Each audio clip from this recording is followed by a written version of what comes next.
Hello guys, welcome back to my channel. അപ്പോൾ എൻ്റെ study area make ഓവറാണ് ഞാനിത് ചെയ്യുന്നത്. ബിഫോർ ആൻഡ് ആഫ്റ്റർ ആണ് ഇപ്പോൾ കാണുന്നത്.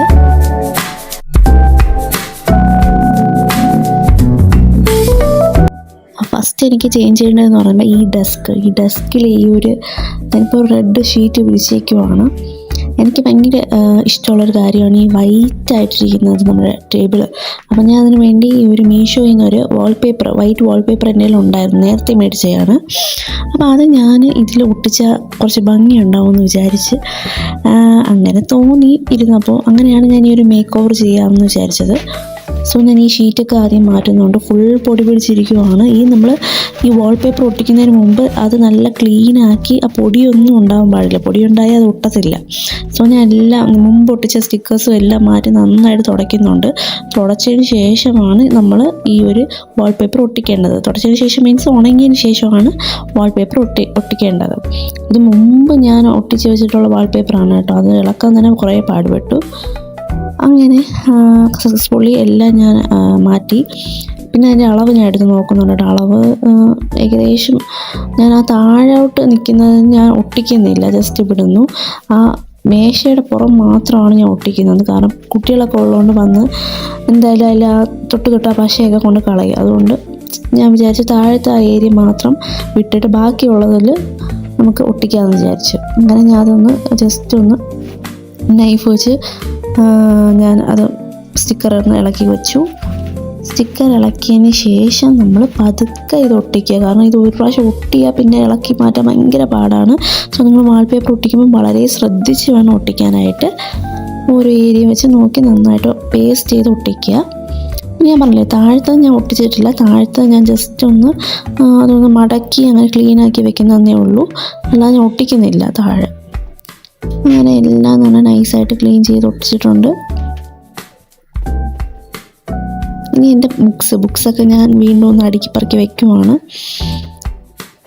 എല്ലാ ബുക്സും എനിക്ക് മെയിൻലി ആവശ്യമുള്ള റാങ്ക് ഫയലൊക്കെ ഒരു എൻഡിൽ വെച്ചിട്ട് ബാക്കി എനിക്ക് വേണ്ടുള്ള ആ ടേബിളിലെ പെന്ന് ബാക്കി പെൻസിൽസൊക്കെ ഞാൻ വേറൊരു റാക്കിലാണ് വയ്ക്കുന്നത്. മെയിനായിട്ട് ഞാൻ റാങ്ക് ഫയൽ മാത്രമേ നമ്മുടെ ഡെസ്കിൻ്റെ മുകളിൽ വെക്കാറുള്ളൂ. പിന്നെ ഞാൻ പെട്ടെന്ന് എടുക്കുന്ന നോട്ട്സും ബാക്കിയൊക്കെ ഞാൻ താഴത്തെ ആ ഒരു റാക്ക് പോലെ ഉണ്ടല്ലോ, അവിടെയാണ് ഞാൻ വെക്കാറ്. പിന്നെ ലാമ്പ് ലൈറ്റ് എനിക്ക് അത്യാവശ്യം വേണ്ടൊരു സാധനമാണ്. കാരണം ഞാൻ രാത്രിയാണ് കൂടുതലും പഠിക്കുന്നത്, കുട്ടികൾ ഉറങ്ങുമ്പോഴാണ് ഞാൻ പഠിക്കാറ്. സോ ലാമ്പ് ലൈറ്റ് എനിക്ക് വളരെ അത്യാവശ്യമുള്ളൊരു കാര്യമാണ് സ്റ്റഡിക്ക്. ഇതുപോലെ എനിക്ക് 2 ലാമ്പുണ്ട് കേട്ടോ. അല്ല, ഈ ലാമ്പ് ഇപ്പോൾ കാണുന്ന ലാമ്പ് അത്ര ഒരു ക്വാളിറ്റി ഇല്ലാത്തൊരു സാധനമാണ്. മറ്റേ ഞാൻ ചാർജ് വെച്ചേക്കുകയാണ്, അതാണ് കാണിക്കാത്തത്. ഈ ലാമ്പ് കൊള്ളാം, പക്ഷേ ഇതിന് നമുക്ക് ബ്രൈറ്റ്നസ് അഡ്ജസ്റ്റ് ചെയ്യാനുള്ള സംഭവമില്ല കേട്ടോ. പക്ഷേ ഓക്കെ പ്രോഡക്റ്റാണ്. പിന്നെ ഞാൻ ബാക്കി ആ പെൻസിൽസൊക്കെ നേരെ മറിച്ച് വെക്കുന്നുണ്ട്. പിന്നെ ഈ ഒരു സാധനം ഈ നഴ്സിംഗ് പഠിച്ചിട്ടുള്ള പിള്ളേർക്ക് അറിയായിരിക്കും. ഈ സാധനം എന്താണെന്ന് പറയാമോ? ഇത് നമ്മുടെ 3-way കണക്ടറാണ് കേട്ടോ. മറ്റേ ഡ്രിപ്പൊക്കെ വെക്കത്തില്ലേ, 3-way കണക്ടറാണ്. അത് ഞാൻ പഠിക്കാൻ വേണ്ടി എടുത്ത് വെച്ച്, പണ്ട് BSc നഴ്സിംഗ് പഠിക്കുമ്പോൾ എടുത്ത് വെച്ചതാണ് പഠിക്കാൻ വേണ്ടി. ഇപ്പോഴും എൻ്റെ കയ്യിലിരിപ്പുണ്ട്. അങ്ങനെ എല്ലാം ഒന്ന് സെറ്റ് ചെയ്ത് വെച്ചിട്ടുണ്ട്. ഞാൻ നേരത്തെ പറഞ്ഞ പോലെ ആ ഒരു ഏരിയ ഫുള്ള് ഞാൻ അങ്ങ് മടക്കി വെക്കുകയാണ് ചെയ്തത്. പിന്നെ ഈ ഒരു സ്റ്റഡി ടേബിൾ വളരെ യൂസ്ഫുൾ ആയിട്ടുള്ള സ്റ്റഡി ടേബിളാണ്. നിങ്ങൾക്ക് ഒരു ടേബിളും ഇല്ലെങ്കിൽ ഈ ഒരു സാധനം മാത്രം മേടിച്ചാൽ മതി. മീഷോയിലുണ്ട്, 200 സംതിങ്ങേ വരുന്നുള്ളൂ റേറ്റ്.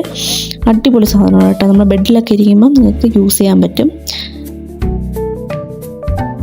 പിന്നെ ഞാൻ കുറച്ച് ഫോട്ടോസ് പിൻട്രസ്റ്റിൽ നിന്ന് ഡൗൺലോഡ് ചെയ്ത് അത് പ്രിൻ്റ് എടുത്ത് വെച്ചിട്ടുണ്ട്. നിങ്ങൾക്ക് വേണമെങ്കിൽ ഫ്ലിപ്കാർട്ടിൽ നിന്ന് ഡയറക്റ്റ് വാങ്ങാം. പക്ഷേ ഞാനവിടെ കുറച്ച് പൈസ ലാഭിക്കാമെന്ന് വിചാരിച്ച് പ്രിൻ്റ് എടുക്കുകയാണ് ചെയ്തത്. ഓക്കെ, ഞാൻ അതൊക്കെ ഒന്ന് ഒട്ടിച്ച് സെറ്റ് ചെയ്തെടുക്കണം. ഞാൻ ഓരോന്നായിട്ട് ഒട്ടിച്ച് തുടങ്ങി കേട്ടോ. കട്ട് ചെയ്ത് ഒട്ടിച്ച് തുടങ്ങി. സാധാരണ നമ്മുടെ ഫെവിക്വിക്കോ എന്തെങ്കിലും ഗ്ലൂ യൂസ് ചെയ്ത് നിങ്ങൾക്ക് കട്ട് ചെയ്ത് ഒട്ടിക്കാവുന്നേ ഉള്ളൂ. അത് നിൽക്കും കേട്ടോ, ഒന്ന് സൂപ്പറായിട്ട് നിൽക്കും. അങ്ങനെ ഞാൻ ഫുൾ ഇങ്ങനെ ഇതുപോലെ കട്ട് ചെയ്തിട്ട് ഫുൾ ഒട്ടിച്ചിട്ട് കാണിച്ചു തരാം. ഓക്കെ,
അങ്ങനെ എല്ലാം ഞാൻ ഒട്ടിച്ചെടുത്തിട്ടുണ്ട് ഫൈനലി. എൻ്റെ ഒരു ക്രിയേറ്റിവിറ്റിയൊക്കെ വെച്ച് ഞാൻ ഒരു ഡിസൈനിൽ ഒട്ടിച്ചിട്ടുണ്ട്. പിന്നെ എൻ്റെ റൂം വളരെ ചെറിയ റൂമായതുകൊണ്ട് അതനുസരിച്ചിട്ടുള്ള ഒരു മേക്ക് ഓവറാണ് ചെയ്യുന്നത്. പിന്നെ നിങ്ങൾ കണ്ടില്ലേ, എൻ്റെ കുട്ടികളെല്ലാം വരച്ച് നശിപ്പിച്ച് വെച്ചിട്ടുണ്ട് വോളൊക്കെ. പിള്ളേരായ അങ്ങനെയാണ്, സോ നമ്മളത് അക്സെപ്റ്റ് ചെയ്തേ പറ്റുള്ളൂ. അതുകൊണ്ട് ഇത് എത്ര കാലത്തേക്കാണ് ഈ മേക്ക് ഓവർ എന്നൊന്നും അറിയില്ല, എന്നാലും ഞാൻ എൻ്റെ മാക്സിമം ചെയ്തിട്ടുണ്ട്. എൻ്റെ മൈക്കും ഹെഡ്സെറ്റൊക്കെ ഞാൻ ഒന്ന് അറേഞ്ച് ചെയ്ത് വെക്കുന്നുണ്ട്, വേറൊരു ചെറിയ പൗച്ചിലാക്കി വെക്കുന്നുണ്ട്. അപ്പോൾ എനിക്ക് ഈസി ആയിട്ട് എടുക്കാൻ പറ്റുമല്ലോ. അതുകൊണ്ട് ഞാൻ അങ്ങനെ. പിന്നെ എനിക്ക് ഈ ഒരു ലീവ്സ് ഒന്ന് ഇതിന് ചുറ്റും വെക്കണമെന്ന് ആഗ്രഹമുണ്ട്. എങ്ങനെയാണ് നടക്കുമെന്ന് അറിയില്ല, എന്നാലും ട്രൈ ചെയ്ത് നോക്കുവാണ് ഇത് വെച്ചൊന്ന് ഡെക്കറേറ്റ് ചെയ്യാനായിട്ട്. ഇത് ഞാൻ മുമ്പ് വാങ്ങിച്ചിട്ടുള്ള ഒരു ലീവ്സാണ് കേട്ടോ, മീഷോയിൽ നിന്ന് തന്നെയാണ് മേടിച്ചത്, ഡെക്കറേറ്റീവ് ലീവ്സ്. അപ്പോൾ ഇതും കൂടെ ഒന്ന് വെച്ച് നമുക്ക് സെറ്റ് ചെയ്യാം. മൊത്തം സെറ്റ് ചെയ്തിട്ടുണ്ട്. ഞാൻ സെലോ ടാപ്പ് വെച്ച് ഒട്ടിച്ചൊട്ടിച്ച് വരുമ്പോഴത്തേക്കും ഒരു സൈഡിൽ നിന്ന് ഇളകി പോകുന്നുണ്ടായിരുന്നു. പിന്നെ ഞാൻ ഏകദേശം ഇങ്ങനെയൊക്കെ സെറ്റ് ചെയ്തെടുത്തു.